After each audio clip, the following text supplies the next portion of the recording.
J'ai commencé à enseigner et je suis tombée vraiment en amour sur l'enseignement. Si t'es pas efficace et si t'arrives pas à capter ton audience, en fait, tu reçois des chaises. Y a des gens que je côtoie qui sont des salariés, etc., qui n'ont absolument pas conscience de la flexibilité qu'a un enseignant. Ouais. Or, l'écrit est la compétence la plus inégalitaire, on le sait. Il faut écrire quand on a une idée, il faut écrire sur un brouillon, il faut écrire.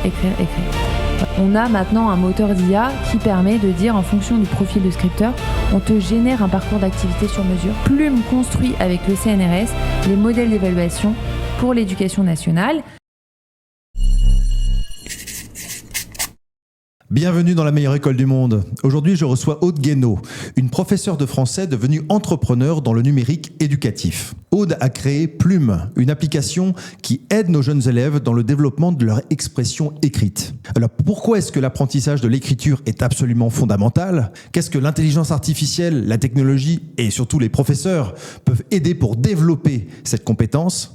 On va voir tout ça avec Aude qui a plein d'idées et beaucoup de punch pour faire de l'école française la meilleure école du monde. Aude, bienvenue dans la meilleure école du monde. Alors d'abord, je vais te demander de bien vouloir te présenter et notamment me raconter comment tu es passé de professeur de français à entrepreneur. Parce qu'avant tout, tu es professeur. Absolument, c'est ma vocation première et depuis que je suis en 4e, je voulais être professeur de français. Donc tu vois, c'est quelque chose qui est bien ancré chez moi. Donc j'ai un parcours complètement classique. J'ai fait Hippocane, Cagne, le CAPES, l'agrégation. Ensuite, j'ai enseigné en lycée. T'as fait une thèse même, c'est ça ? Ouais, exactement. J'ai Sur fait quoi ? Beaucoup de choses. La périphrase chez Mallarmé, oui. T'es une vraie littéraire. Ouais. Je suis vraiment quelqu'un qui aime apprendre et qui aime les études et qui profondément aime la littérature. Et surtout, je suis une 19e-iste. J'aime la poésie du 19e. D'accord. Voilà, donc c'est quelque chose qui me passionne. C'est vraiment pas la pire, donc c'est très bien. Le symbolisme spécialement, et puis le côté ouvragé du langage m'a toujours fascinée. Voilà. Et donc tu es devenue prof à ce moment-là ? Je suis devenue prof. Quoi, 24, 25 ans ? 24 ans, voilà. Vraiment un parcours, tout ce qu'il y a de plus académique et peut-être même un peu ennuyeux. Donc j'ai commencé à enseigner et je suis tombée vraiment en amour sur l'enseignement. Je me rappelle encore de ma première classe, les secondes 7, au lycée Sonia Delaunay à Villepreux. C'est vraiment, je suis tombée en amour avec ça. J'ai trouvé que c'était une cause extraordinaire. Et ensuite, j'ai été nommée dans un 2e établissement, puis un 3e, puisque comme tu le sais, au début, on n'est pas nommé de façon pérenne. Mmh. Et j'ai fini par atterrir dans la cité scolaire du Corbusier, toujours dans les Yvelines, puisque j'étais dans l'Académie de Versailles. Et là, je suis restée très nombreuses années, quasiment 14 ans. Et là, écoute, je me suis absolument épanouie. J'ai vraiment adoré ça. Il y avait énormément de diversité. C'était quelque chose de formidable.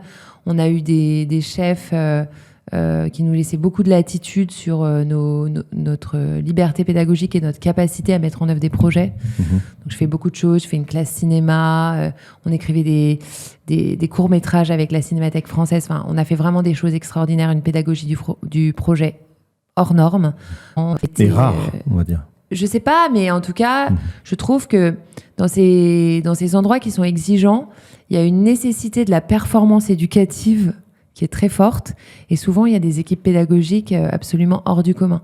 Pas que les autres soient moins hors du commun, mais en fait, ils sont moins poussés dans leur retranchement et ils ont moins une injonction à l'efficacité. Parce que, en fait, pour être hyper clair, si t'es pas efficace et si t'arrives pas à capter ton audience, en fait, tu reçois des chaises, en fait. Donc, t'as une nécessité de... Évidemment, ce que je dis est caricatural, mais c'est pour qu'on comprenne à quel point il y a une nécessité d'être dans quelque chose qui accompagne les jeunes.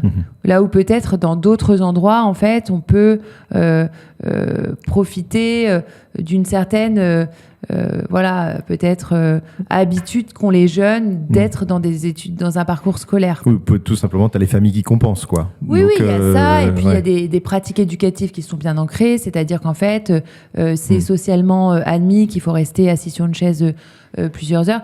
Il y a des endroits où, en fait, les jeunes, en fait, quand ils viennent à l'école, c'est le seul cadre dont ils disposent.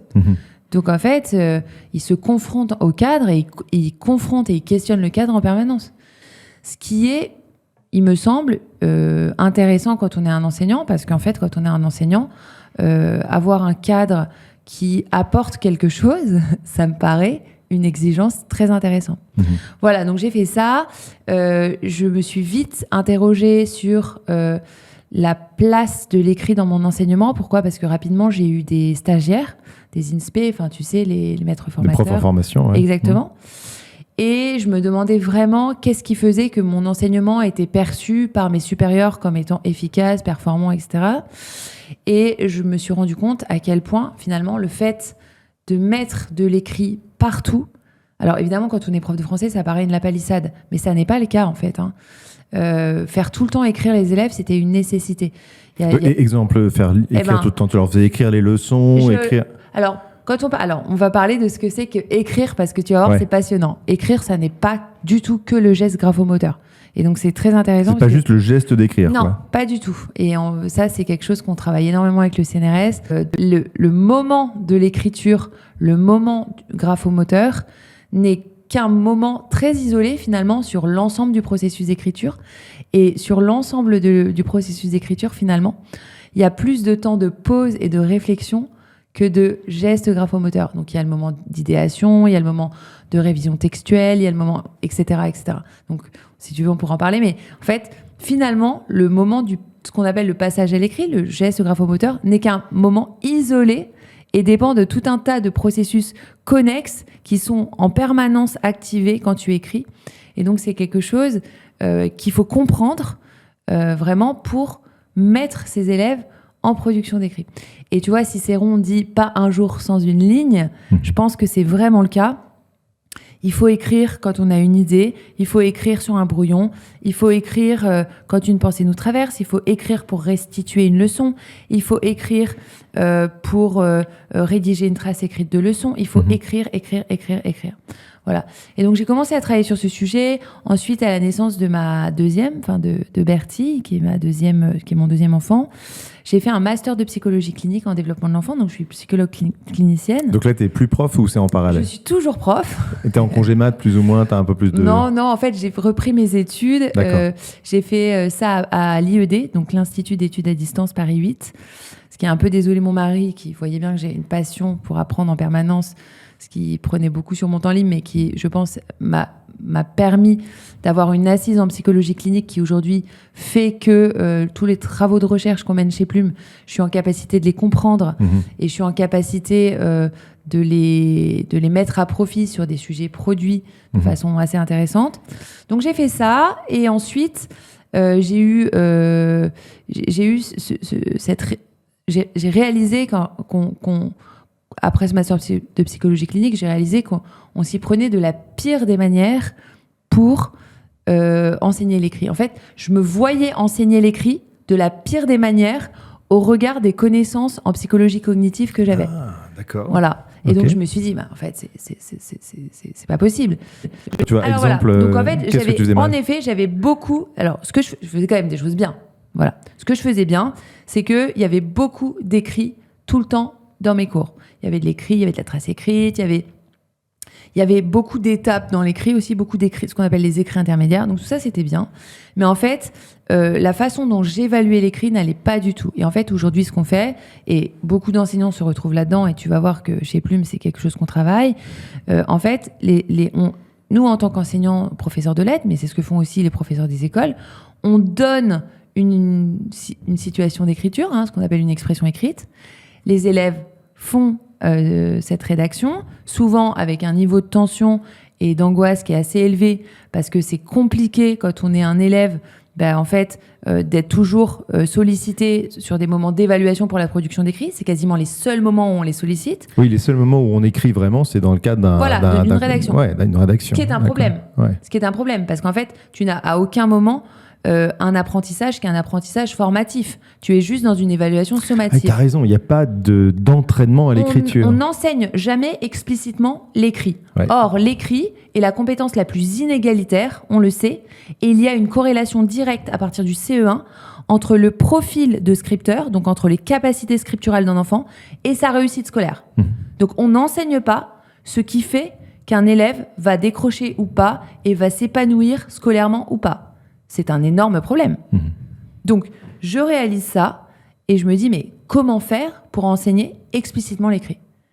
Et alors, je commence à rechercher, etc. Je commence à parler avec quelqu'un que tu connais, qui est Benjamin Touvrez, et qui est qui est mon meilleur ami, qui est quelqu'un qui, je ne sais pas pourquoi, a toujours cru en moi. Et je lui dis, tu vois, en fait, ce qui serait super, c'est d'avoir un outil où, en fait, l'enseignant proposerait des contextes d'apprentissage de l'écriture, et ensuite, il ferait des retours, et ça serait consigné, et ça nous permettrait de voir la trajectoire d'apprentissage des élèves. Et Benjamin me dit, mais t'as complètement raison, viens, on le fait. Voilà, donc... ça, c'est ce qu'on appelle le début d'une boîte. Voilà, exactement. Mais si tu veux... Donc ça, c'était en 2018. On a commencé à travailler sur ce sujet. Donc au début, c'était vraiment dans ma tête. Au début, c'était un PowerPoint où en fait, j'avais mis des situations de rédaction et en fait, les élèves les complétaient. Avant de continuer cet entretien, j'aimerais te demander de bien vouloir t'abonner à la chaîne La Meilleure École du Monde. C'est très simple, appuie sur le bouton m'abonner en bas de cette vidéo, c'est gratuit et ça nous aide énormément. Ça nous permet d'avoir plus d'invités et donc d'avoir plus de connaissances et d'idées nouvelles pour faire de l'école française la meilleure école du monde. Donc merci d'avance et on reprend. Tu vois, pour consigner quelque part. Et tu peux me donner un exemple de ça ? Qu'est-ce que tu appelles des en fait, de on va te rédaction ? dire, tu vas avoir un petit texte, par exemple. Je sais pas, donc on a beaucoup d'œuvres patrimoniales sur Plume, donc les œuvres dites classiques du programme, mais c'est aussi, on a de la littérature jeunesse. Donc tu vas avoir un petit texte, par exemple, de Marie-Aude Muraille, qui est une autrice avec laquelle on travaille beaucoup. Tu vas avoir un petit texte et on va te dire la description de ce personnage a été tronquée dans le texte. Est-ce que, à partir de ce que tu as lu, tu peux imaginer la description du personnage principal ? Voilà. Et donc l'élève... inférence et écriture de personnage, création d'un personnage. T'as tout. Tu peux faire de l'écriture théâtrale, tu peux faire de la poésie, tu peux faire du texte narratif, etc. Ce qui est important de retenir, c'est que de toute façon, il n'y a pas d'écriture sans lecture. Et de toute façon, il faut toujours développer une situation d'énonciation. C'est très clair dans les programmes, même dans les nouveaux programmes. Il faut toujours que la production d'écrit soit vraiment étayée par un contexte extrêmement précis. Et notamment, le contexte de lecture est très important. Mais ça pose des problèmes. Parce que, par exemple, des élèves qui sont fragiles en lecture sont doublement pénalisés, notamment quand on leur donne une consigne où, en fait, si tu es en difficulté en lecture, eh ben, évidemment, tu vas être en difficulté en production d'écrit. Et aujourd'hui, on sait, sur les profils de scripteurs qu'on développe avec le CNRS, qu'une des variables de ces profils, c'est la fluence en lecture. Donc, c'est pour ça qu'on développe tout un accompagnement pour que l'élève il soit en capacité d'avoir de l'accessibilité, qu'il puisse écouter un certain nombre de choses pour s'engager dans l'écriture et surtout baisser sa charge cognitive. Tu vois ? Donc, en fait, j'ai commencé à prendre conscience de ça. Benjamin m'a encouragé, ce qui vraiment m'a permis de mettre le pied à l'étrier parce que, si tu veux, moi, j'étais prof de français, j'ai jamais Oui, Benjamin, c'est quelqu'un du monde de l'entreprise. Exactement. Donc, vraiment, vous êtes de deux mondes différents. À l'époque, il était chez EY. Young, donc un cabinet d'audit. Donc Exactement. vraiment dans le monde de l'entreprise. Donc, il avait fait HEC, moi j'avais fait un cursus littéraire. Il me dit, mais tu sais quoi, c'est une bonne idée. Moi, je me dis, en fait, j'ai pas de raison de pas le croire, c'est mon meilleur ami, il a fait HEC, il connaît plein d'entrepreneurs. C'est vrai que poussons un peu plus loin cette idée. D'accord ? Donc je commence à faire un PowerPoint. Après, on m'a expliqué que j'avais fait un MVP, mais je ne savais même pas que... Si tu veux, moi, je me suis dit, comment je peux le faire de la façon la plus basique possible, tu vois ? Donc, un MVP, juste, c'est un minimum viable product, c'est-à-dire en gros un brouillon d'un vrai projet, d'un vrai produit. Mais même pas un brouillon. Enfin, t'imagines, j'avais fait des slides. Non, mais il faut commencer comme ça. Tu as mis tes idées, en l'occurrence, à l'écrit, en vérité. Et c'est comme ça qu'on commence à créer un produit. En fait, j'avais écrit des consignes d'écriture et avec des petits textes sur des slides de PowerPoint que j'envoyais pour que les élèves les complètent. Non, mais est-ce que tu imagines le truc ? Et ensuite, j'avais récupéré 27 emails. Ça me paraissait génial. D'accord ? J'avais ouvert une page Facebook. Quoi, email de personnes intéressées ? Voilà. C'est super. J'avais ouvert une page Facebook. Non, mais ce que je te raconte est véritable. J'avais ouvert une page Facebook en disant « Je vais faire un projet. Si vous êtes intéressé pour savoir de mes nouvelles, écrivez-moi et envoyez-moi en MP votre email. » J'avais récupéré 27 emails. Je me croyais la reine du monde. D'accord ? Et donc, j'envoyais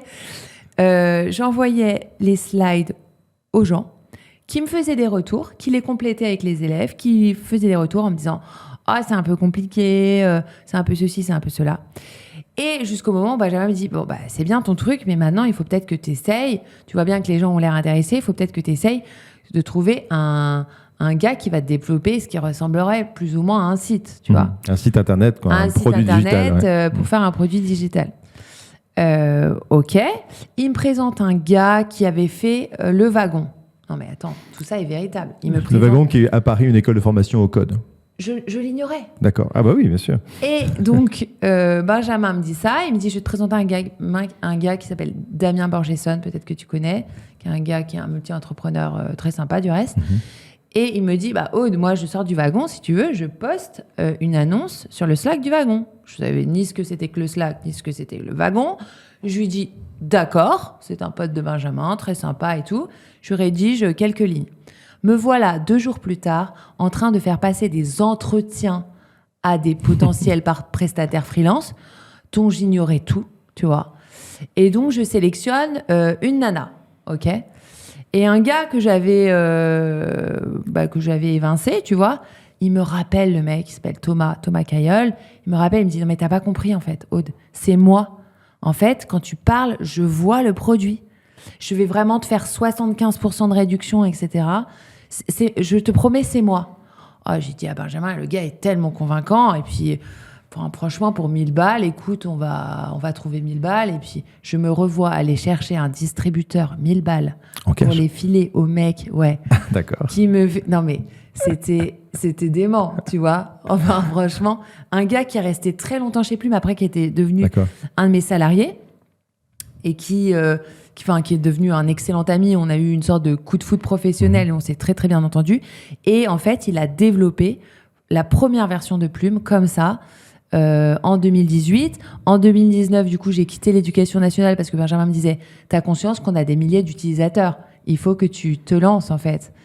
Et ça a été très difficile. Parce que tu as lancé un produit gratuit complètement. Qui a été adopté par des professeurs, j'imagine, exactement, qui ont ressenti le besoin de ton produit. Complètement. Et là, au bout d'un moment, tu t'es professionnalisé, quoi. Donc, en fait, si tu veux, j'étais obligée quelque part. Après, j'ai levé un tour de Love Money qui me paraissait extraordinaire. Donc, tu as levé de l'argent auprès de proches. 70 000 €. Mais pour moi, tellement d'argent. Tu te rends compte, c'est beaucoup d'argent, C'est de fait. beaucoup d'argent. Je veux dire, pour moi, c'était... Déjà, j'avais toutes mes économies. 70 000 €, enfin, c'est 3 fois le salaire d'un prof qui commence. Enfin, il faut se rendre compte, quoi. C'est extraordinaire. Des amis me disent, dont Benjamin me dit, non, mais moi, je crois en toi. T'es une fille super déterminée. Tu connais très bien le milieu de l'éducation. T'es dégourdie. Si, on met de l'argent. Je gagne la fabrique Aviva, qui est maintenant devenue Abeille. Il rajoute 15 000 € là-dedans. Et me voilà partie en 2019. Je signe les papiers de disponibilité. Me voilà partie en 2019 avec 100 000 € sur un compte en banque, une disponibilité et un produit balbutiant. Tu vois, c'est vraiment le début de l'histoire. Je vais faire une petite parenthèse parce que s'il y a des profs qui nous écoutent et qui ont des idées comme t'en as eu toi, et il n'a jamais été aussi facile de passer de l'idée à un premier produit, ou encore plus aujourd'hui, grâce à l'IA. C'est-à-dire, je dirais, l'équivalent de ton histoire aujourd'hui serait, au lieu de trouver quelqu'un, parce que c'est pas facile, et il y a beaucoup d'échecs dans le fait de trouver un développeur, on peut toujours se faire arnaquer ou tomber sur la mauvaise personne. Ça n'a pas été ton cas grâce à ta capacité de détection, puis grâce à ton réseau naissant à l'époque. Et un peu de chance. Et un peu de chance, bien sûr, c'est qu'il faut apprendre à utiliser l'IA pour construire des produits. C'est vraiment pas très compliqué, mais c'est vraiment là qu'il faut chercher si on a envie, en tant que professeur, d'essayer de productiser, comme on dit, transformer un produit, une idée. Mais fin de la parenthèse. Donc là, non, mais tout à fait. T'as créé Plume. J'aurais gagné 18 mois quasiment, si tu veux. Oui, c'est ça. Non, mais ces choses-là deviennent beaucoup plus rapides. J'aurais gagné 18 mois et plus faciles. Beaucoup d'argent. Enfin, je veux dire, aujourd'hui, il n'a jamais été aussi facile de tester des idées. Ce qui est extraordinaire, je pense. Et donc, Plume, aujourd'hui, si je prends aujourd'hui ton produit, qui est utilisé par donc, des milliers de profs, il propose quoi exactement ? Comment ça marche ? Alors, comment ça marche ? Donc, aujourd'hui, on a un test de positionnement qu'on a construit avec le CNRS, avec lequel on travaille depuis 2021. Donc, en fait, avec... donc, l'élève arrive et il est testé ? Imaginons. Donc, Plume, c'est du CP à la terminale. En français, mais dans toutes les disciplines. Donc, toi, tu es, par exemple, prof de français en 5e, mettons. Tu vas créer un compte sur Plume, d'accord ? Tu vas créer ta classe. Et ensuite, tu vas faire passer ce qu'on appelle un test de positionnement à tes élèves et tu vas avoir une vision exacte, ce qui est extraordinaire parce que c'est ce qui n'est pas encore possible avec les évaluations nationales. Parenthèse, c'est Plume qui construit les évaluations nationales pour le ministère de l'Éducation nationale. Donc bientôt, vous les aurez. Voilà, parce que c'est nous qui construisons justement... Sur l'écriture. Exactement, sur le sujet de la production d'écrit. Plume construit avec le CNRS les modèles d'évaluation pour l'éducation nationale. Et en fait, on a le corpus pour ça. On a des millions d'écrits d'enfants francophones en situation réelle. Et donc, on est en capacité aujourd'hui de dire quels sont les attendus de fin de cycle réels. Pas des attendus de fin de cycle qui seraient fantasmés ou pas des attendus de fin de cycle qui seraient balbutiants. On a la réalité, si tu veux. Donc, le ministère nous a dit, et d'ailleurs, je les en remercie, nous a dit, écoutez, super, faites-nous les modèles d'évaluation. Et c'est très important pour nous parce qu'en effet, et il faut avoir conscience que 20% des élèves qui sortent du CM2 sont en très grande difficulté à l'écrit. C'est une donnée de l'ADEP. Ensuite, l'ADEP qui est l'Institut statistique du ministère de l'Éducation nationale. Et autre point, l'IGSR a sorti en juillet dernier une étude qui montre que malheureusement, 75% des gestes d'apprentissage de l'écrit en classe sont inefficaces et surtout, seuls 20% des collègues enseignent vraiment ou font un geste pour apprendre la production d'écrit. Donc, la compétence la plus inégalitaire n'est pas enseignée. Quand elle l'est, de façon malheureusement pas très efficace, donc il est urgent d'avoir une donnée sur l'évaluation de ces compétences écrites, puisque ça détermine la scolarité de nos élèves, et il est urgent d'enseigner explicitement cette compétence qui est fondatrice pour le français, mais aussi pour l'histoire géo. En fait, c'est ce qui permet de rentrer dans un métalangage. Je renvoie vraiment aux travaux de Bernard Lahire sur ce sujet, qui parle en fait des inégalités sociales. Les inégalités sociales sont directement liées aux inégalités d'aptitude scripturale, ce qui est dingue. Enfin, c'est dingue. On comprend très bien comment, intuitivement, déjà, un déficit de lecture amène un déficit d'écriture. Alors, c'est l'inverse, si tu me permets.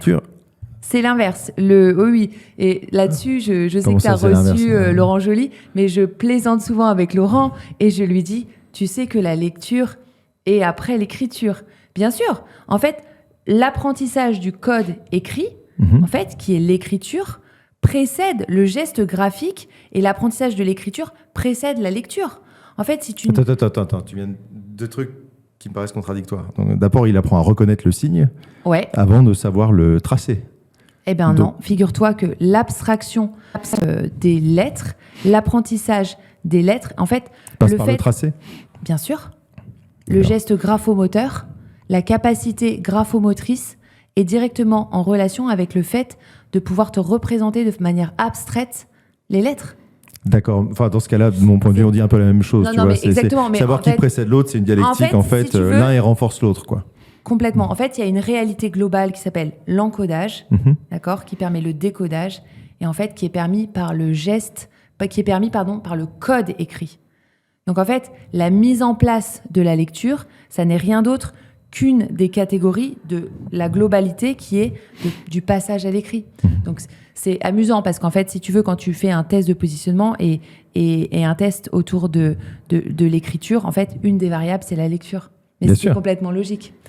Donc voilà. Donc tu vas faire ta classe sur Plume. D'accord. Tes élèves sont maintenant positionnés. Donc tu sais quels élèves sont bons en écriture. Sur les différentes composantes de l'écrit, parce que c'est aussi une des complexités. Et tu fais une note globale quand même ? Alors tu peux avoir des notes, mais oui, tu peux. Oui, la réponse est oui. Mais c'est pas ce qui m'intéresse en premier lieu. Ce qui m'intéresse en premier lieu, c'est les différents domaines de l'écrit. Parce qu'en fait, la complexité d'enseigner l'expression écrite, c'est aussi les différentes composantes. Alors attends, c'est quoi le lexique? C'est quoi les différentes composantes de l'écriture? Eh ben alors voilà. Donc en fait, si tu veux, tu as le lexique, tu as la syntaxe, tu as les enchaînements donc le lexique, orthographiques. C'est le vocabulaire, en gros. Exactement. La syntaxe, donc. Le lexique, c'est ta capacité à mobiliser un vocabulaire qui soit riche. C'est au moment de l'idéation, tu vois. Et ta capacité à avoir un vocabulaire riche va avoir des répercussions directes sur ta capacité à produire de l'écrit. Donc ça, c'est très important. Ensuite, tu vas avoir tout ce qui va être de l'ordre de la syntaxe. Tu vas avoir tout ce qui est de l'ordre de ce qu'on appelle l'étude de la langue dans les programmes, tu vois, je sais pas moi, la grammaire, la conjugaison, etc. Mais tu vas avoir d'autres choses, tu vas avoir la révision textuelle, ce qu'on appelle un petit peu abusivement la relecture, ta capacité en fait à mobiliser une instance différente qui va se positionner comme un lecteur potentiel, on reparle de la lecture, pour faire des amendements sur ton écrit. Très compliqué, on le voit toujours. La relecture, c'est quelque chose j'ai l'impression que l'enfant l'apprend très très tard, quoi. Ouais. Ça demande une maturité. Une fois qu'il a fini, il a envie de passer à autre chose. Complètement. De revenir sur son propre travail. Je vais te dire quelque chose. En fait, il y a un modèle qui est bien connu en psychologie cognitive sur le modèle de l'écrit, qui est un modèle qui s'appelle Eisenhower. C'est vraiment ce qui fait autorité dans le domaine. En fait, il y a 3 processus au moment où tu apprends à écrire. Le premier processus, c'est un processus d'idéation. C'est-à-dire, à proprement parler, ça n'est pas un processus de passage à l'écrit. Tu vas rechercher des idées, tu vas rechercher des souvenirs, tu vas rechercher du lexique, etc. Donc ça, c'est un processus d'idéation. Le deuxième processus, c'est le processus dont on a parlé tout à l'heure, c'est ta capacité à passer à l'écrit. D'accord ? Et ensuite, physiquement, quoi. Exactement. Ouais, oui. Et le troisième processus, c'est un processus qu'on appelle de reviewing, donc ce qu'on traduit par de révision textuelle, abusivement appelé de relecture. C'est ta capacité à revenir sur ton écrit. Un scripteur qu'on appelle expert, donc je pense que sans doute que tu es un scripteur expert, mais notre profil de scripteur change tout au long de notre vie, et surtout quand on est un enfant, eh bien, en fait, sont pas du tout des processus liminaires. C'est pas une chose, puis une autre, puis encore une autre. Les scripteurs experts sont capables en permanence de mobiliser ces 3 processus. Et ce qui est incroyable, c'est que même quand tu es un scripteur expert, donc même toi, quand tu écris un article, etc., sans doute sur des carnets, moi, je suis venue avec plein de carnets et tout, toi et moi, on est saturés quand on écrit quelque chose, on est saturés cognitivement. Donc l'enjeu de l'apprentissage de la production d'écrit, c'est d'automatiser un certain nombre de choses, d'accord, pour libérer de la charge mentale, pour que l'élève, il ait de la place pour les processus importants et notamment le processus de révision textuelle. Et c'est sur ça qu'on s'appuie sur Plume. On va cibler des micro-objectifs en fonction du profil de scripteur des élèves pour automatiser un certain nombre de charges, parfois l'aider, parfois l'accompagner, parfois le soulager sur la lecture, par exemple, pour qu'il puisse passer au processus d'idéation, parce que c'est comme ça qu'il va progresser, tu vois. C'est exactement ça qu'on fait. Et donc, une fois que je suis prof, ma classe est normée, je sais à peu près les différents profils d'élèves, Ouais. Je donne des exercices, et ça ressemble à quoi pour l'élève ? Alors, tu vas donner des activités, en effet. Nous, on va même te générer des parcours sur mesure pour tes élèves. D'accord. C'est-à-dire qu'en fait, on a maintenant un moteur d'IA qui permet de dire, en fonction du profil de scripteur, on te génère un parcours d'activité sur mesure. Donc, chaque élève a son propre parcours. Exactement. En fonction de son point de départ, quoi. Exactement. Ce qui est, si tu veux, le point fort d'une pédagogie différenciée. On a besoin d'une pédagogie différenciée si on veut vraiment être efficace en apprentissage. Oui, pédagogie différenciée, parce que c'est un terme qui revient beaucoup dans ce podcast, c'est l'idée de s'adapter à chaque élève, de faire différemment en fonction de l'élève, en fonction de son niveau, de ses aptitudes. Oui. Je pense que les enseignants qui écoutent connaissent très bien la zone proximale de développement de Vygotsky, qui est de dire, bien évidemment, quand on propose quelque chose de trop difficile, eh bien, c'est décourageant. On connaît tout ça, un objectif inatteignable, c'est décourageant. Mais si on propose quelque chose de trop facile, ça n'est pas motivant non plus. Donc, en fait, on a besoin de différencier. Et ce que j'ai appris aussi, et ce qui est passionnant, c'est que plus on différencie, notamment pour les élèves les plus fragiles, en fait, plus on est efficace, et pour tous les élèves, en fait. Mais il y a les fragiles, il y a aussi les pas fragiles, tu vois. Mais voilà, c'est pour ça que je te dis ça. Parce que en fait, plus on est en capacité de différencier, plus on accompagne tout le monde, tu vois. Et ceux qui sont en avance, en réussite, etc., eh ben génial. En fait, ceux qui sont en avance en réussite, tu vois, il n'y a pas de raison que je différencie pas pour eux aussi et leur proposer des choses qui soient plus ardues et qui répondent à leurs appétences, tu vois. Parce que moi, dans tous les échanges que j'ai avec des profs, la différenciation, l'hétérogénéité des classes est en général... Qui est réelle. Voilà, leur challenge numéro 1. C'est-à-dire, je dois gérer l'élève qui devrait avoir redoublé 2 fois, mais qui n'a jamais redoublé, qui est vraiment en grande difficulté et qui a démissionné dans sa tête. Parce que c'est trop dur pour lui. Bien sûr. Ouais. Et l'élève qui est doué, qui est volontaire, qui est ambitieux et qui, lui, s'ennuie. Et finalement, personne n'est gagnant. Bien sûr. Et donc, toi, la différenciation, c'est un truc que tu avais tu as construit au fur et à mesure, que tu avais déjà dans l'idée au départ, ou ça s'est vraiment imposé comme un critère différenciant de ton produit? La première chose qu'on a faite, c'est quand on a été labellisé par l'Éducation nationale en 2021, on a obtenu un label qu'on appelle EduUp, qui nous permet d'être une ressource du numérique éducatif labellisée par l'État. En fait, on a travaillé sur le sujet d'accessibilité. Donc, c'est pas exactement la même chose, mais en fait, le sujet d'accessibilité, c'est quand même de dire que tous les élèves qui seraient par exemple des élèves allophones ou des élèves non lecteurs ou des élèves malvoyants ou des élèves, etc., puissent avoir accès à l'application. Donc ça, c'est la première chose qu'on a travaillé. C'est pas en soi de la différenciation pédagogique, mais c'est la possibilité que tout le monde ait accès à Plume. Pourquoi ? Parce que la première raison pour laquelle un élève n'écrit pas, c'est parce qu'en fait, son inhibition est trop élevée, tu vois ? Il a peur. Voilà, exactement. Et donc, mécaniquement, et c'est ce qu'on voit très très bien dans notre travail avec le CNRS, si tu lèves cette inhibition, mécaniquement, évidemment, les élèves écrivent plus, donc ça nous intéresse, mais surtout, et c'est ce qui m'intéresse peut-être encore plus, tous les élèves se mettent à écrire, tu vois ? Et comment tu fais ça pour lui donner confiance ou pour enlever la peur ? On fait ça de plusieurs façons. La première façon, c'est que on a ce dispositif d'accessibilité, donc tu peux écouter le texte, tu peux le traduire dans toutes les langues. Il y a beaucoup d'élèves allophones, 10% de prévalence dans la population. Il faut se rendre compte, 10% d'élèves qui sont allophones et qui n'ont pas de moyens de rentrer dans les apprentissages. Allophone, c'est-à-dire ils ne parlent pas français. Ils ne parlent pas français, ouais. Exactement. Et ils sont dans un contexte non francophone. Donc, très, très... Et malheureusement... Donc là, tu traduis le texte, et ça, c'est pertinent, je veux dire, de traduire le texte pour l'amener à écrire en français ? La consigne. Ouais, la consigne, d'accord. Donc tu essaies d'expliciter la consigne. Donc le premier dispositif, c'est vraiment le dispositif d'accessibilité. Et ensuite, la deuxième, donc là on sait que tous les enfants vont se mettre à écrire. La deuxième chose, c'est qu'on a un petit assistant qui s'appelle Plumi, qui va interagir en permanence avec l'élève quand on voit que l'élève fait des pauses qui sont anormalement longues. Tu vois, quand l'élève est à l'arrêt, en fait, on lui demande pourquoi. En fait, on connaît le temps de pause, qui est un temps de pause de réflexion, etc.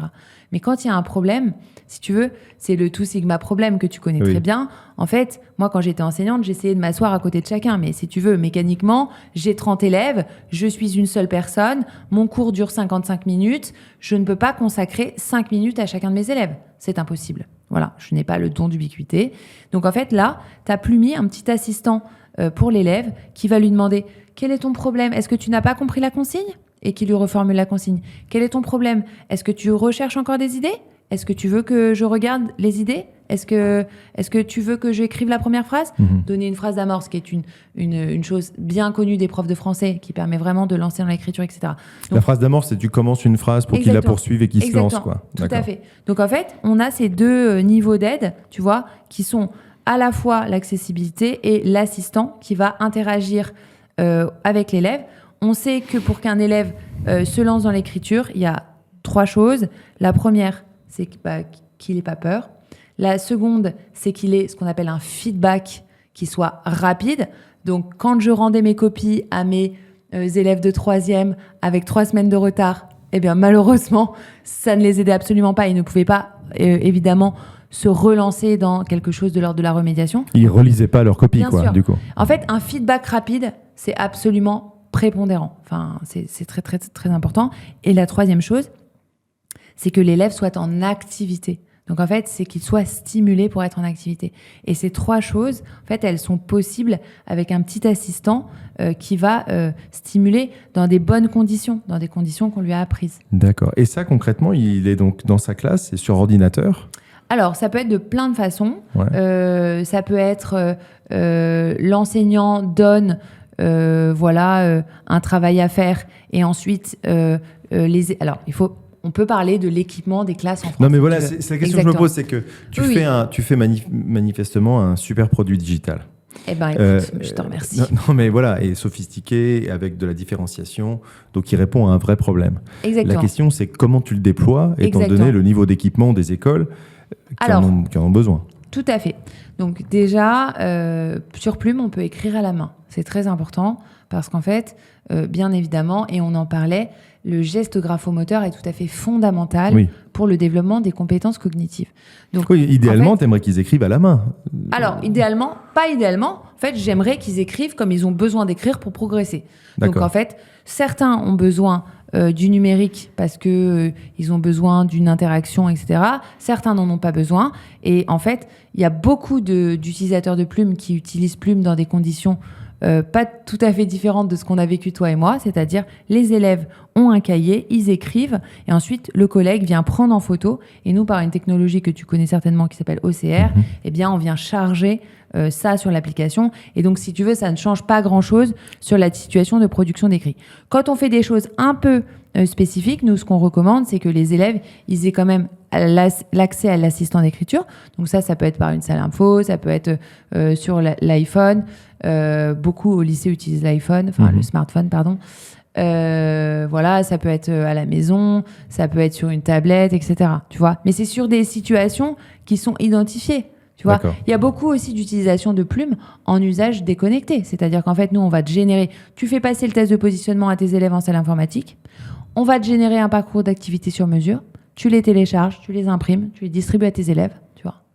Et après, tu prends en photo, tu renvoies à Plume. Exactement. Et là, tu as l'intelligence de Plume qui se déploie. Tout à fait. D'accord. Tout à fait. Et la seule chose qui perd, c'est Plumi, qui du coup n'est pas là en mode déconnecté. Voilà, exactement. Évidemment, tu peux pas avoir Plumi en mode déconnecté. Mais en fait, ce qui va être super intéressant, c'est par exemple d'utiliser Plumi sur des séances de remédiation ciblées. Tu vois ? Oui, là, l'élève qui en a vraiment besoin, il va faire une séance en salle informatique. Exactement. Et là, il y a Plumi qui va l'aider, alors que d'autres élèves, peut-être, n'en auraient pas besoin parce qu'ils s'en sortent bien. Il faut qu'ils passent à la suite. D'accord. Oui. Et comment tu mesures à la fin de l'année ton résultat ou comment tu arrives à prouver un résultat au professeur ? Ça se mesure comment, ça ? Alors, nous, on édite des rapports de compétences qui, évidemment, permettent aussi aux enseignants d'avoir des notes parce que, bien sûr, le système scolaire fonctionne avec des notes. Et nous, on propose justement, à partir du profil et du test de positionnement, tu vois, d'avoir une sorte de petite évolution de l'élève tout au long de l'année. C'est intéressant parce que ça permet aussi de travailler sur le sujet de l'expression écrite où il y a une espèce de fantasme autour de « Non mais moi, j'ai toujours été nul en rédaction, donc si vous voulez, mon fils Paul, vous n'en tirerez rien. » Non, mais en fait, la rédaction, ça n'est pas génétique, tu vois. La rédaction, c'est une compétence comme une autre. Mais c'est sûr que comme elle n'est pas enseignée explicitement, les parents sont toujours un petit peu dans l'idée que où il y a un don, alors avec l'idée aussi que les filles sont meilleures en rédaction. Il n'y a pas de raison que les filles soient meilleures en rédaction. Il n'y a pas de don dans l'écriture, il y a de l'apprentissage. Voilà. Et comme certaines catégories socio-professionnelles sont favorisées avec des situations de réinvestissement implicites qui sont très, très régulières, tu vois, à la maison, évidemment, tu as des enfants qui sont plus en réussite que d'autres. Ça, c'est l'évidence, tu vois. Mais en réalité, enseigner la production d'écrit de manière explicite, ça donne de très, très bons résultats. Et nous, tu vois, on voit qu'à partir de 7 activités sur Plume, c'est très peu. 7 activités sur Plume, les élèves, ils écrivent 40% de plus. Tu te rends compte ? C'est tu veux énorme. Dire 40% de plus par rapport à ce qu'ils écrivent normalement ? Exactement. Tu vois, on a des résultats qui sont très, très intéressants. On a aussi des résultats sur le fait que... Attends, pardon, t'es 40% de plus. Et c'est 40% sur quoi ? Sur ce qu'ils écrivent par la suite ? Sur ce qu'ils ont écrit par rapport à une classe qui n'aurait pas utilisé Plume ? Dans le test de positionnement, on sait combien ils écrivent, tu vois. On fait un test de positionnement. En volume, tu veux dire ? En volume, exactement. D'accord. Sur un écrit type, on sait à peu près combien ils écrivent. Quand on leur refait passer un test similaire, à partir seulement de 7 activités, ils écrivent 40% de plus. Et surtout, 100% des élèves écrivent. Et alors là, tu pourrais me dire, c'est bien, mais qu'est-ce qu'ils écrivent ? Ce qui m'intéresse peut-être encore plus aussi, c'est que le niveau de complexité de leur écrit augmente, tu vois ? Donc c'est la structuration de la pensée qui augmente. Oui, mais enfin, déjà, tu as raison, il y a le premier passage de n'écrire rien parce que je suis paralysé à écrire quelque chose. Ensuite, et ça je l'ai vu avec mes propres enfants, écrire 3 lignes parce que j'ai plus rien à dire ou je sais pas quoi. Enfin, il y a un truc, il y a une gêne. Je sais pas quoi écrire. Voilà, je sais pas quoi, tu veux que j'écrive sur quoi ? Non, mais c'est à toi de trouver. Enfin, tout un tas de raisons qui font qu'on écrit peu. Et puis d'un seul coup, on arrive à écrire beaucoup, donc toute une page. Donc ça, c'est une progression gigantesque. Tout à fait. Ça veut dire un x5 quand même, exactement. Ou un x10. Ouais. Et ne pas le débloquer ou ne pas mettre les moyens pour essayer de trouver comment le débloquer, c'est absurde. Qui veut refuser un x10, tu vois ? Et après, en effet, il y a la qualité ou la complexité, comme tu dis, de ce qui est écrit. Exactement. Ça, c'est le stade supérieur. Et donc, tu mesures tous ces éléments-là ? Bien sûr. On a des cohortes très, très randomisées sur ces sujets. Tout à fait. D'accord, ok. Et comment on fait pour mettre Plume dans toutes les classes en France, du coup ? C'est une question d'équipement informatique ? C'est une question de... C'est pas... Alors, comme je te disais... Tu dis toi-même, tu as trouvé plein de stratégies. Exactement. On a trouvé plein de contournement. stratégies. Comment on fait ? Écoute, je pense que c'est un sujet... Tu formes les profs à plume ? Comment ça se passe ? Alors nous, on fait beaucoup de choses. On forme tout ce qu'on a eu comme connaissance, parce qu'on a remporté plusieurs marchés, notamment les marchés du territoire du numérique éducatif, où on a été la solution la plus utilisée, mais massivement utilisée, tu vois, par rapport aux autres. En même temps, apprendre à écrire, c'est tellement fondamental que, tu vois, c'est très, très important. Donc, on fait de la formation. Donc ça, les enseignants peuvent s'inscrire. On a des formations, notamment, on a une formation à la rentrée. On propose aussi les petits Molières. Les petits Molières qui permettent, en fait, de faire de la pédagogie. Alors, attends. Donc là, tu ouvres un chapitre, parce que ça, je trouve ça fascinant. Voilà. Qu'est-ce que les petits Molières ? Écoute, les petits Molières, c'est un concours d'écriture engagé du CP à la terminale et l'an prochain même pour les étudiants du supérieur, qui permet en fait aux enseignants de mettre en place de la pédagogie du projet, parce qu'en fait on sait à quel point c'est coûteux de faire écrire un enfant, et le fait de lui proposer un projet concret, ça permet d'absorber le coût cognitif, tu vois, de se mettre à écrire. Lui donner, l'encourager, quoi. Exactement, trouver une récompense. Et lui proposer quelque chose de concret. D'accord. Donc les petits Molières, c'est un concours d'écriture engagé qui permet aux élèves de comprendre que être un citoyen éclairé, ça passe par l'écriture. C'est très important. Une des raisons aussi pour lesquelles les enfants décrochent, c'est qu'ils intériorisent l'idée que l'écrit est un code qui appartient à l'école et qui n'est pas un code qui les concerne. Mais en fait, ils sont découragés. Ils ne voient pas, si tu veux, l'intérêt. Ils pensent que c'est peut-être le code de l'élite, tu vois. Et en fait, quand tu penses ça, évidemment, tu n'es jamais dans un métalangage. Évidemment, tu n'es pas dans l'apprentissage. Tu vois, je sais pas, tu peux pas te lancer en histoire géo, tu peux pas te lancer en philosophie, tu peux pas te lancer en anglais. Même pour un raisonnement mathématique nécessite d'être écrit. Enfin, voilà. Donc, c'est complètement déterminant. Donc, on a décidé de faire un concours d'écriture engagé complètement gratuit, qui rencontre un certain succès. Mais attends, ils écrivent quoi ? Alors, qu'est-ce qu'ils écrivent ? Ils écrivent sur une thématique qui les émerveille ou qui les indigne. Voilà. D'accord. Et l'an prochain, comme tu sais, nous sommes en 2027. Et donc, l'an prochain, les petits Molières portent la première présidentielle des enfants, qui est sous le haut patronage du président de la République. Et donc, nous allons proposer aux enseignants, d'accompagner les élèves pour rédiger des lettres ouvertes, des articles journalistiques, des textes narratifs, ce qu'ils veulent, pour faire des propositions, tu vois, dans le cadre de la présidentielle donc c'est écrire la plus belle lettre, le plus beau tract, la plus belle histoire. Tu peux choisir le genre que tu préfères. Tu peux faire une lettre ouverte, tu peux faire une pièce de théâtre, mais tu dois faire des propositions qui sont des propositions précises. Alors, je fais une petite parenthèse, parce que ça, c'est quelque chose qui me tient vraiment beaucoup à cœur. La Convention internationale des droits de l'enfant prévoit 2 droits fondamentaux pour les enfants. Le premier droit, c'est celui d'être protégé. On voit bien à quel point, collectivement, on faillit sur ce sujet, et c'est absolument terrible. Et une des raisons pour laquelle, malheureusement, on faillit sur ce sujet, c'est qu'en fait, le deuxième droit est celui de la participation, c'est-à-dire les enfants doivent participer sur, et c'est très précis, les sujets qui les intéressent. On ne demande pas aux enfants de réfléchir, si tu veux, à l'ISF, tu vois. On demande aux enfants de participer sur les sujets qui les intéressent. Et les sujets qui les intéressent, qu'est-ce que c'est ? C'est l'école, donc ça va être une thématique de l'an prochain. C'est la planète, tu vois. C'est le vivre ensemble, et c'est l'égalité des chances, tu vois. Et donc sur ces sujets, ils vont faire des propositions. Et je pense que c'est fondamental, en fait, de visibiliser cette parole des enfants. Et c'est pour ça que l'écrit est si important. Et c'est pour ça que ce sujet, moi, il m'habite. Je veux dire, en fait, tout aujourd'hui se passe à l'écrit. On est dans un monde de l'écrit. Sans les compétences écrites, les enfants, si tu veux, sont à côté du monde. Et cette année, au Petit Molière, on a eu 3 cérémonies partout en France. Écoute, ce qu'ils disaient, c'était bouleversant. J'ai entendu des futurs citoyens, des futurs adultes qui parlaient du monde sans résignation, qui proposaient des vraies choses et qui étaient lucides. Une lucidité que certains adultes ont perdue, d'accord ? Et si tu veux, on était dans un moment, si tu veux, de vérité que je n'entends pas beaucoup chez les adultes. Les problèmes étaient posés, les problèmes étaient clarifiés, avec beaucoup de simplicité, tu vois. Et je crois que c'est très, très important d'écouter ce que nos jeunes ont à dire. Et c'est pour ça qu'on va ouvrir un nouveau prix, qui est un prix pour les lycéens et les étudiants, pour qu'ils fassent directement des propositions concrètes aux politiques. Tu vois ? Elle écrit donc à chaque exactement. fois avec une forme originale. Exactement. Pour les grands, ça sera des projets documentés qui seront présentés aux politiques. Et c'est pour ça qu'on est sous le haut patronage du président de la République. Il est urgent d'inclure les enfants parce que ce sont les citoyens de demain, parce que la citoyenneté n'apparaît pas à 18 ans, d'accord ? Et parce que surtout, les décisions politiques qu'on prendra, les choix politiques qu'on portera, ils seront les premiers concernés. Voilà. Oui, d'autant plus que vu l'état de nos finances publiques, c'est une génération qu'on est en train de sacrifier si on fait rien. Donc il faut absolument c'est très, très bien qu'ils aient la parole. Réfléchir à ça. Et voilà. Et donc, si tu veux, pour en revenir à Plume, comment ça se passe ? Tout simplement, le concours est sur Plume.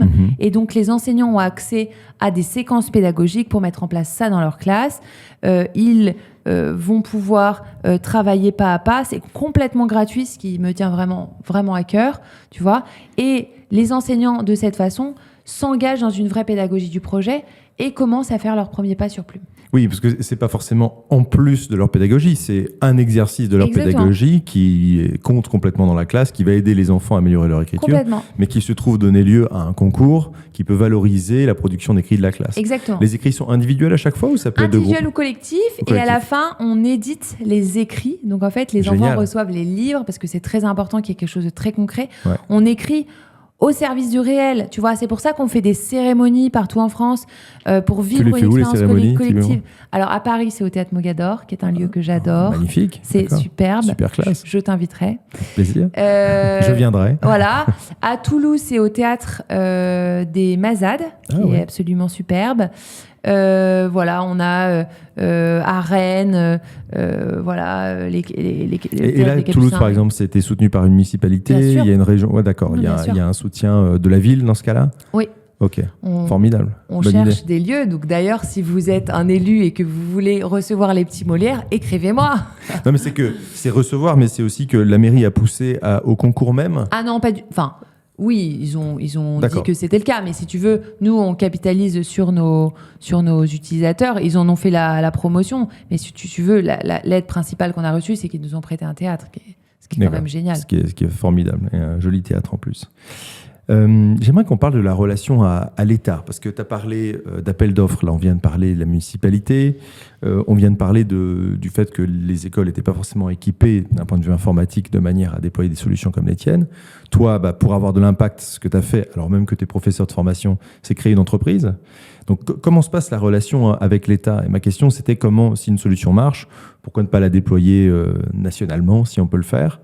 En plus, tu es investi dans EdTech France, qui est l'association qui représente les différents acteurs privés de l'éducation numérique. Comment ça se passe, la relation avec l'État en tant qu'entreprise et en tant qu'organisation ? Oui, alors je suis la présidente d'EdTech France depuis 2 ans, donc je suis très honorée de ce mandat.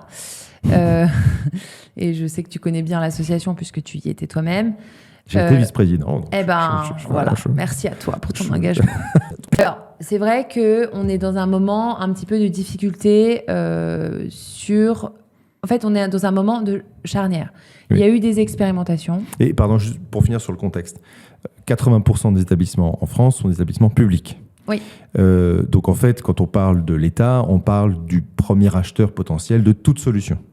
Donc c'est pour ça que je pose la question de la relation à l'État, c'est que si on crée une société dans le domaine du numérique éducatif ou dans l'éducation en général, le client numéro 1 qui fait qu'on peut vivre ou pas, c'est souvent l'État, directement ou indirectement, via les collectivités ou via l'État, mais souvent c'est l'État et le ministère de l'Éducation nationale. Oui. D'où l'importance de la question. Pardon, je te Non, mais je t'en prie. Alors moi, j'ai eu la chance de remporter plusieurs appels d'offres avec Plume.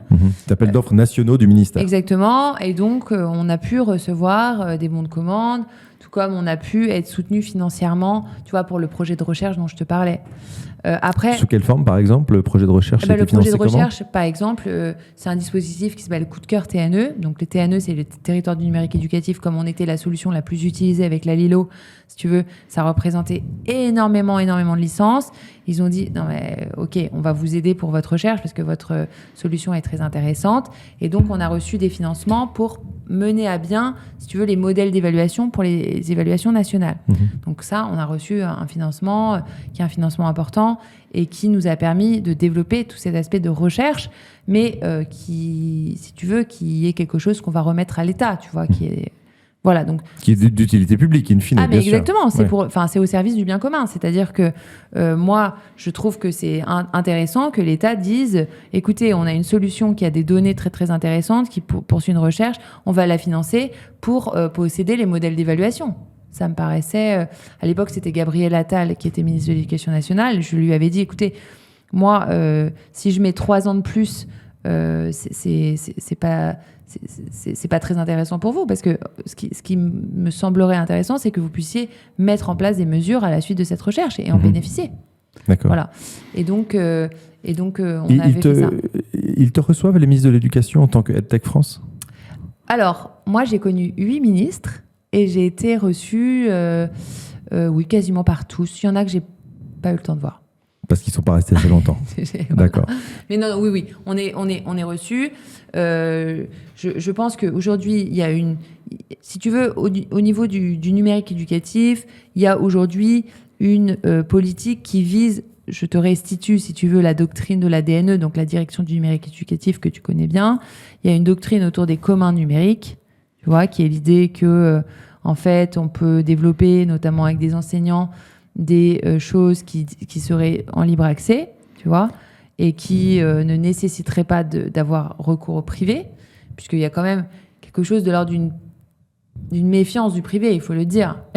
Voilà, on peut le comprendre, on peut ne pas le comprendre, mais la réalité, c'est que l'État a toujours eu recours au privé pour, par exemple, je sais pas, acheter des chaises. Enfin, je veux dire, il n'y a pas de menuiserie, que je sache, rue de Grenelle, qui fait des tables, tu vois. Bon, donc, mais bon, il y a une petite posture idéologique là-dessus qui, à mon avis, est en relation avec le fait que les gens sont craintifs sur le sujet des écrans.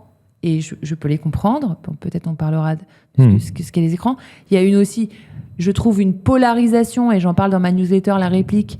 En fait, il y a une hystérisation autour des écrans. Les écrans, c'est le mal. Alors qu'en fait, quand on parle des écrans, on parle en réalité des réseaux sociaux qui n'ont rien à voir avec Plume ou la Lilo, tu vois. En fait, bien évidemment, 4 heures sur TikTok, bien évidemment, c'est néfaste, en fait, quel que soit l'âge qu'on ait. Enfin, tu vois, c'est... Voilà. En revanche, 3 fois 40 minutes sur Plume, quand on est en CM2, c'est quelque chose qui va changer ta vie, tu vois. Donc, en fait, on peut pas comparer des choses qui sont pas comparables. Donc, il y a une petite crispation à ce niveau et en fait, il y a une inquiétude au niveau de la sécurité. Mais ça, je peux le comprendre, tu vois. Donc voilà. Donc c'est pas toujours facile de mener un discours de complexité. Ça, je le regrette aussi un petit peu. C'est-à-dire qu'en fait, on est toujours dans la simplification de la pensée. C'est quelque chose qui n'aide pas les gens à réfléchir et prendre position.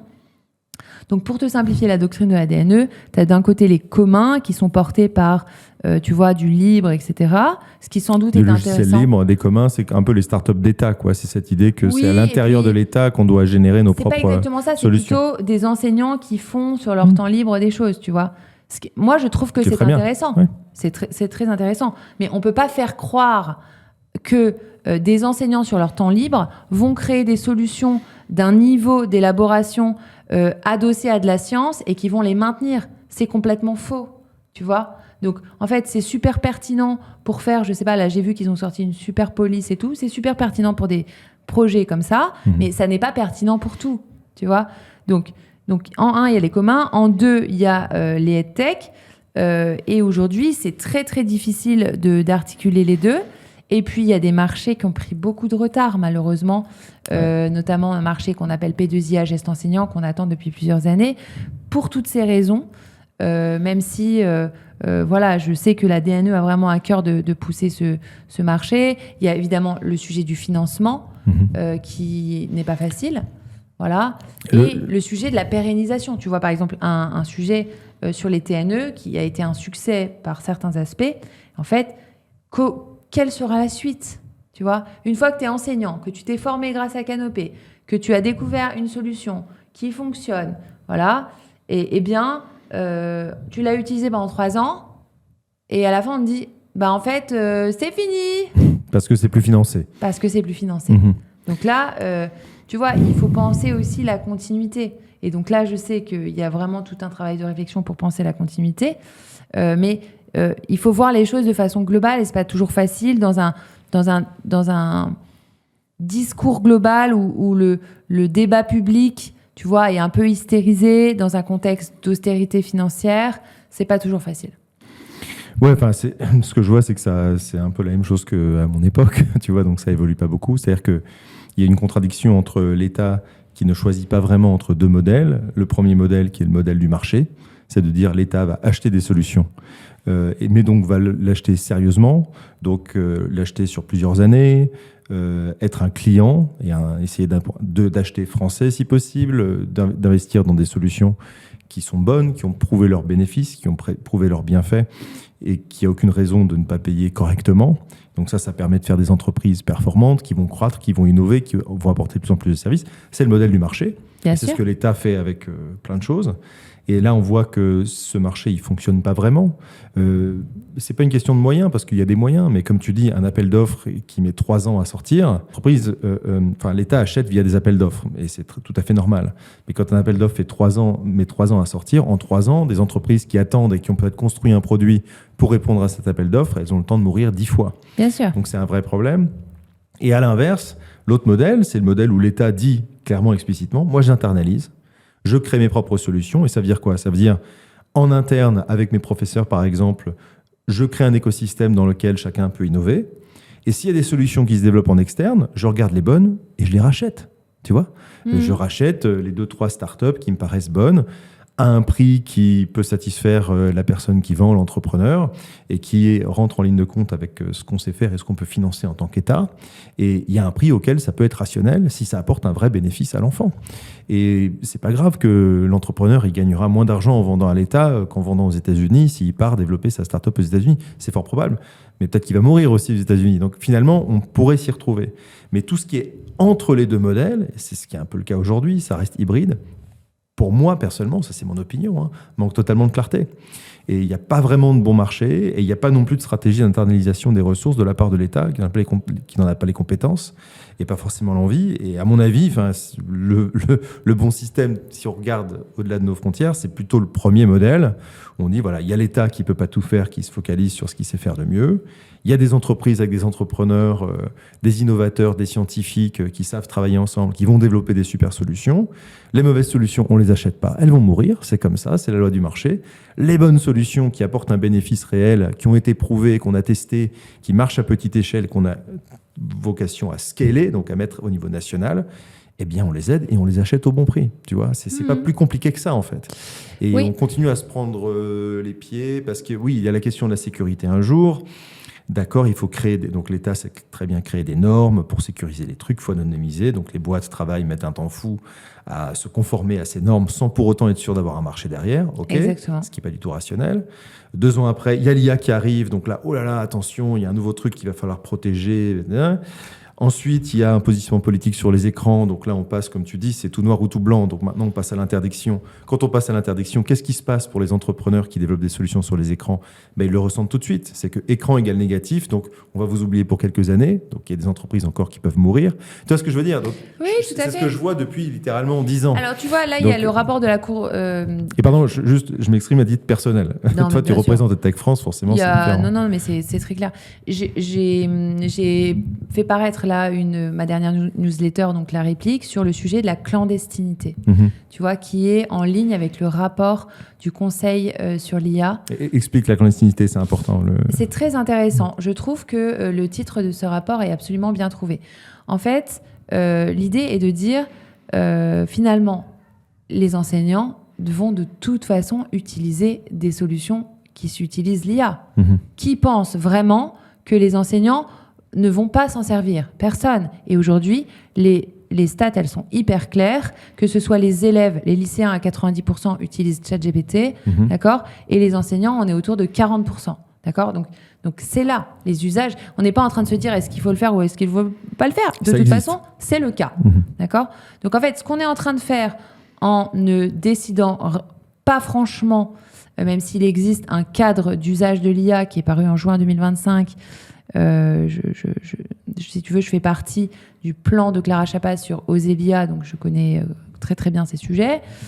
Donc il existe un cadre qui a été édicté par l'éducation nationale, mais ensuite il n'y a pas eu de décision, comme tu disais, autour de quelles solutions, etc. En fait, on est dans une sorte de clandestinité qui fait que de toute façon ça va se propager. Comme il n'y a pas de moyens qui sont alloués aux enseignants, donc les enseignants se tournent vers le gratuit. Et devine quoi ? Toutes nos données, d'accord, pendant que nous, on est dans le Gard, bien sage, donc dans le gestionnaire d'accès aux ressources du ministère, bien sage, etc., les profs se tournent vers du gratuit et utilisent des solutions de préférence américaines qui captent toutes les données, y compris les données de nos élèves, d'accord, pour nourrir des serveurs qui sont outre-Atlantique. Tu vois ? Donc, en fait... Et on ne peut même pas leur en vouloir, en plus. Exactement. Ouais. Mais exactement. C'est-à-dire, ne pas avoir une politique de choix claire. Et on a eu avec Tech France un certain nombre de propositions que tu connais bien, notamment le contre-source. On voulait que les enseignants puissent choisir dans un catalogue de ressources librement, dans le respect de leur liberté pédagogique, les solutions qu'ils veulent, tout simplement, tu vois, pour avoir un espace sécurisé de marché. Bon. Je tiens à dire que ça existe sur certaines régions et c'est très intéressant. Il y a notamment la région Île-de-France qui propose des choses très intéressantes. Où, tu vois, la ville de Paris fait des choses, etc. Mais c'est quelque chose qui est isolé, ça n'est pas une stratégie globale. Et donc, dans le rapport, qui préconise un certain nombre de choses, notamment la formation des enseignants, etc., il y a cette idée de dire, il faut proposer les choses qui fonctionnent et voilà, ne pas hésiter à, en formant les enseignants, leur dire, voilà le top des 15 solutions qui sont étayées par la science, qui produisent des résultats et dont il faut vous saisir pour produire de la performance éducative et c'est quand même ça qu'on cherche tous, de l'égalité républicaine. Parce que rappelons quand même que notre système est ultra inégalitaire et c'est ça, moi, qui, franchement, me met en colère. Tu vois ? On sait qu'il y a des solutions, mais je sais que tu en as parlé avec Laurent, on sait qu'il y a des solutions qui existent, d'accord ? Qui produisent des effets hyper bénéfiques et vertueux, d'accord ? Qui sont à des coûts, qui sont des coûts raisonnables. Je veux dire, qui permettent des effets bénéfiques pour la progression de nos élèves, pour lutter contre les inégalités de façon pérenne et sérieuse, d'accord ? Qui ont des coûts qui sont franchement ridicules, ok ? Et en fait, on continue à s'enferrer dans un discours autour des écrans qui est un discours caricatural au lieu de prendre vraiment sérieusement le sujet à bras-le-corps. Qu'est-ce qu'on dit, qu'est-ce qu'on fait des 20% des élèves qui sortent du CM2 qui sont en très grande difficulté ? Ces gens-là, ils vont être en décrochage, ils seront malheureusement en très grande difficulté sociale, il faudra ensuite les former, ça sera un coût pour la société, etc. Je veux dire, c'est grave. La Cour des comptes, d'ailleurs, l'a dit dans son dernier rapport. Il faut utiliser le numérique éducatif. Qu'est-ce qu'on attend ? Je ne sais pas. En fait, les solutions, elles sont là. Je rappelle aussi que la EdTech française, d'accord, est l'écosystème le plus brillant et le plus ambitieux d'Europe, d'accord ? Tout le monde nous l'envie. On a des boîtes qui sont intéressantes. On a une qualité de recherche qui est unique au monde, d'accord ? Et on sait que ça a des bénéfices qui peuvent vraiment favorablement endiguer les inégalités, et on ne le fait pas. Pardon pour l'interruption, mais si tu es encore avec mon invité et moi à ce stade, c'est que ce contenu t'intéresse. Donc j'aimerais te demander de bien vouloir t'abonner à cette chaîne, La Meilleure École du Monde. C'est très simple, il faut cliquer sur le bouton m'abonner en dessous de la vidéo, c'est gratuit. Et ça nous permet de développer la chaîne, d'avoir plus d'invités et donc d'accumuler des idées nouvelles et des connaissances qui nous permettront, je l'espère, de faire de l'école française la meilleure école du monde. Allez, on y retourne. C'est l'incompréhension de mon côté, tu vois. Je te comprends tout à fait, parce que ce qui est très difficile aussi, et là c'est un sujet plus politique pour l'État, c'est de désigner des gagnants. Alors il le fait très bien dans la défense, il le fait dans d'autres secteurs, mais l'EdTech étant malgré tout un secteur récent et nouveau, on voit bien à travers les appels d'offres qu'il a énormément de mal à dire « bon, je prends cette solution-là, et celle-là, j'y crois pas ». Ou celle-là a prouvé ses bénéfices, et celle-là, pas vraiment, ou en tout cas moins. Et on le voit dans beaucoup d'appels d'offres. Je pense à un appel d'offres de Canopé, par exemple. C'était vraiment, il va y avoir 20 gagnants, et puis en fait, chacun pourra participer à 10 différents projets, et dans chaque projet, on en garde 3. Enfin, tu vois, des logiques vraiment où on se dit, bon, ils veulent pas choisir, quoi. Ah, mais si, on va choisir parce qu'au bout de 2 ans, on va voir qui a le mieux réussi. Mais 2 ans, c'est une éternité, en fait, tu vois. Donc, au bout d'un moment, il faut que des gens prennent la responsabilité et la compétence pour choisir les solutions. Et dans ce que tu dis, il y a quelque chose qui est encore plus, à mon avis, périlleux. C'est qu'en fait, dans ce genre d'appel à projet, il y a aussi l'appel à construire des projets, des solutions de zéro, ex nihilo. Ouais. Comme si l'acculturation des enseignants et du terrain se faisait en un claquement de doigts, si tu veux. Mais moi, je l'ai dit avec clarté à Emmanuel Page qui s'occupe de Canopé. Pourquoi est-ce que la Lilo et Plume arrivent numéro 1 sur les TNE, le marché dont tu parles? Mais c'est très simple, d'accord? Outre le fait que la lecture et l'écriture, ce soit fondamental. Oui. Mais c'est surtout que ça fait 6 ans qu'on explique aux enseignants comment utiliser la Lilo et Plume. Tu vois? Et en fait, quand on travaille comme ça, l'adoption, c'est quelque chose qui ne naît pas magiquement. Il y a un travail de fond. Donc, tu peux pas être en permanence en train de dire « Attendez, vous savez quoi? On va peut-être réfléchir à une autre solution. » Attendez, non. En fait, soyons sérieux. Des solutions existent. Des solutions ont fait leurs preuves. Choisissez-les. Et en fait, faites-en des gagnants. On a besoin de champions, tu vois. Je suis totalement d'accord avec toi. Et pour avoir un champion, il faut avoir une vision un peu industrielle. C'est-à-dire qu'il faut avoir un objectif de faire des champions. Parce que quand on a l'objectif de faire des champions, ça nous force à faire des choix. Personne ne dit qu'il doit y en avoir 1 ou 2 ou 3 en fonction du niveau et en fonction de la compétition entre les acteurs. Mais en vérité, en France, le monde n'est pas, et la France n'est pas illimitée non plus. Des apps d'apprentissage de l'écriture ou d'aide à l'écriture comme la tienne, il n'y en a pas 1000. Tu vois, il n'y a pas 1000 entrepreneurs. Il y en a une. Il y en a une. Tu vois, moi, c'était pareil sur la lecture. On me cherchait des concurrents en France pour me dire contre qui on pourrait vous mettre en concurrence. Je dis, allez-y, bon courage, les gars. Mais en fait, ça fait des années qu'on travaille. On est une équipe de grande qualité. Arrêtez de faire semblant qu'on est 10 acteurs là-dessus. Donc, le paradigme de la libre concurrence qui voudrait que dans tout appel d'offres, il y ait X concurrents pour faire la même chose, non, en fait, on est en France, il y a peut-être 2, 3 boîtes qui font des choses assez sensibles, mettez-les en concurrence, mais bien souvent, il faut aussi créer l'écosystème pour que s'il y a une personne, une boîte qui répond parfaitement aux besoins parce qu'elle l'a identifié avant l'État, et ça arrive souvent, il faut accepter qu'elle gagne et la choisir, et tant qu'à faire, en faire un champion. À ce stade, on devrait, toi et moi, en parlant, on a une vision un peu de l'historique de l'EdTech, on devrait quand même avoir 3 ou 4 champions nationaux qui devraient être beaucoup plus avancés dans leur conquête du monde et dans leur maillage de notre territoire.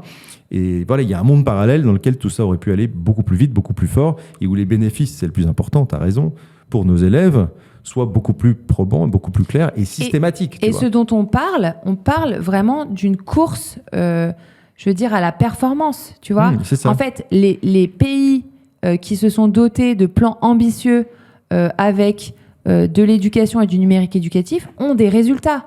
Et alors, cette espèce de fantasme autour de la Norvège a interdit l'IA. Non, la Norvège n'a pas interdit l'IA. Non, la Norvège ne retourne pas à l'âge de pierre. Il faut arrêter, en fait, avec cette simplification complètement absurde. Ils ont encadré l'usage de l'IA dans des contextes de supervision des enseignants, ce qui est le bon sens. Tu vois ?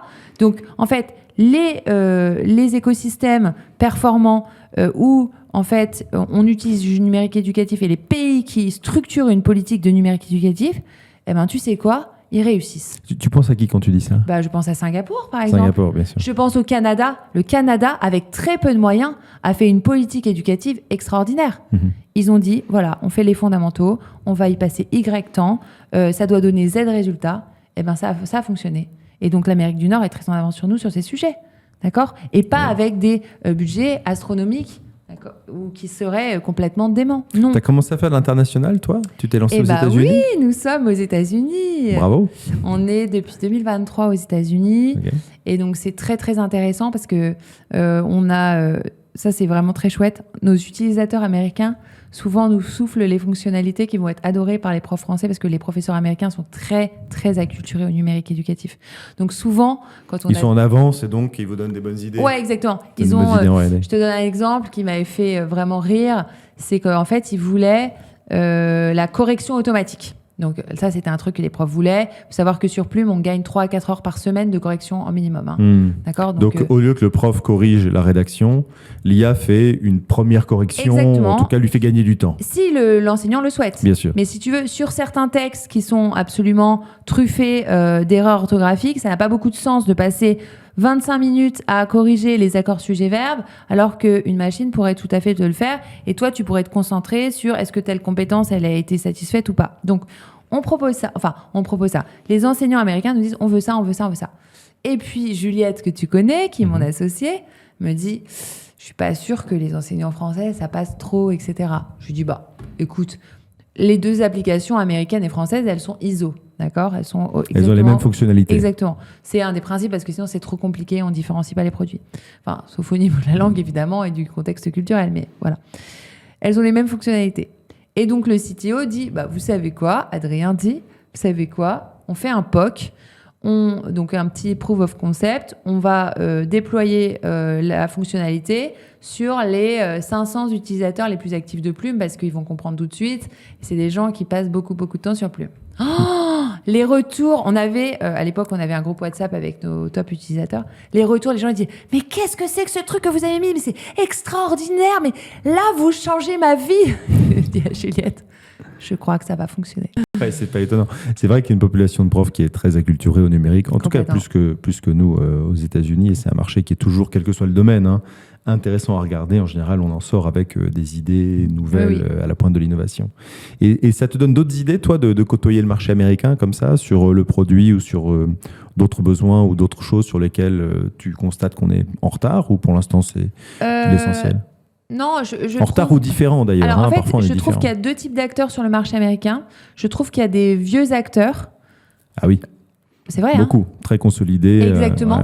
Et alors souvent, les gens de l'équipe de Plume disent « Ah non, mais c'est affreux, regarde l'interface. » Je lui dis « Non mais attends, peu importe. Ces gens-là font 17 millions. Donc en fait, je t'explique. Ouais, ils sont dans 80% des écoles. Exactement. Donc en fait, moi, je juge même pas ça en fait.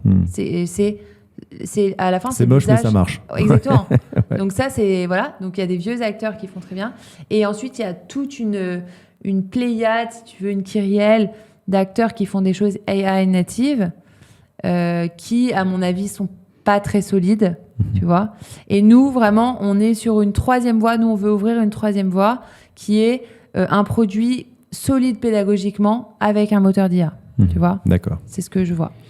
Alors, je veux, parce qu'il nous reste un tout petit peu de temps, je veux finir quand même pour parler de l'école. Déjà, toi qui étais, ça te manque un peu la classe, d'enseigner ? Écoute, à chaque fois que je retourne dans une classe, je me dis, mais quel bonheur. Je vais souvent voir des enseignants, évidemment. Ouais. Surtout là, j'étais voir une super enseignante qui s'appelle Lacmes, qui est au Val-Fouré, qui est top. Dans une classe d'Ulysse, donc tu sais, très spécialisée, etc. Et en fait, je me disais, elle est littéralement adorée par ses élèves. Et je me disais, mais quel bonheur, quoi. Donc ça me manque, mais si tu veux, je suis quand même très souvent dans des classes. D'accord. Et quand tu penses à l'école aujourd'hui, donc on a vu le côté numérique, mais s'il fallait imaginer à l'avenir la meilleure école du monde, s'il fallait s'imaginer l'école dont on rêve pour nos enfants à l'avenir, qu'est-ce que tu ferais de nouveau ? Qu'est-ce que tu changerais ? À quoi tu rêverais ? Tu vois, c'est une question que je me pose sincèrement et je réfléchis beaucoup à ça parce que je trouve qu'il n'y a pas beaucoup de lisibilité dans des propositions pour l'instant dans ce que je lis. Donc, et d'ailleurs, EdTech pour 2027, tu veux dire. Voilà, exactement. Ouais. D'ailleurs, EdTech France va faire des propositions sérieuses. Il faudra revenir me les présenter alors. Je viendrai te les présenter avec plaisir parce qu'on fait avec des Oriane. notes. Je veux étayer aux candidats pour vraiment leur proposer, leur présenter des choses et les acculturer à ce qui se fait aujourd'hui dans l'écosystème. Donc voilà. Donc si on sort un petit peu du numérique éducatif et qu'on voit une chose plus large, moi je pense que la première chose, évidemment, c'est de payer les profs. Enfin, je veux dire, combien de temps on va accepter que le système tienne sur la dévotion, d'accord, et le sacrifice des collègues. C'est inadmissible. Et c'est pas une question d'argent, etc. Je veux dire, on a la capacité de payer les profs. Il faut trouver la ligne pour payer les profs. Enfin, je veux dire, ça, si on veut un secteur attractif, il faut payer les profs. Et on ne peut plus accepter que l'indice soit gelé, je ne sais même plus depuis combien d'années. 1983. Voilà, donc j'imagine, je n'étais même pas née. Donc c'est inadmissible.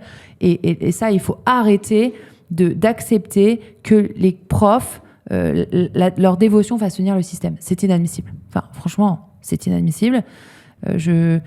Si on veut quelque chose de performant, il nous faut des personnes formées, il nous faut des personnes payées qui travaillent dans des conditions dignes. Je veux dire, aujourd'hui, ça n'est pas le cas.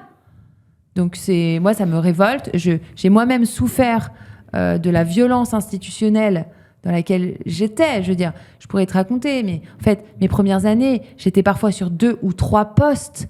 Les établissements ne communiquaient même pas entre eux pour savoir quand est-ce que j'avais cours, d'accord ? Et mes emplois du temps se superposaient les uns sur les autres. Ah ouais. Je me revois...